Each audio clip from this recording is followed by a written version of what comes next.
जय श्री कृष्ण। मानव यो जानवरंगत जन्म लेणु एने अज्ञान में मर जाणु यो स्वभावनी देतलं कवाय।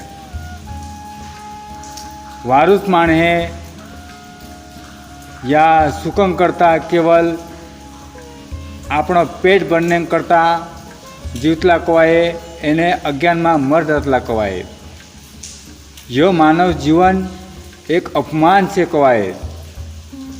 जो मनुष्य जीवन एक पूर्ण रूप से जान लेने जरूरी से कवाय।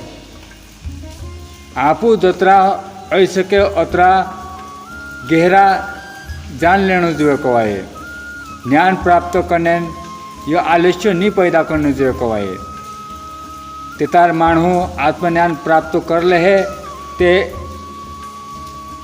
शु कुण से यो जान सकते कवाय। वास्तव भगवान कुण से केक से कहारी से यह जाणीन एने आपणो सार्थक जन्म पाव सकते कवाय। करीन मानव जीवन में एक हाजू उपक्रम गाजावण जो कवाय एने कायतरी ज्ञान प्राप्त करने मार्गो अपनावण जो कवाय। अत्र से मारी आइडिया समाप्त करतलो। जय हिंद, जय भारत।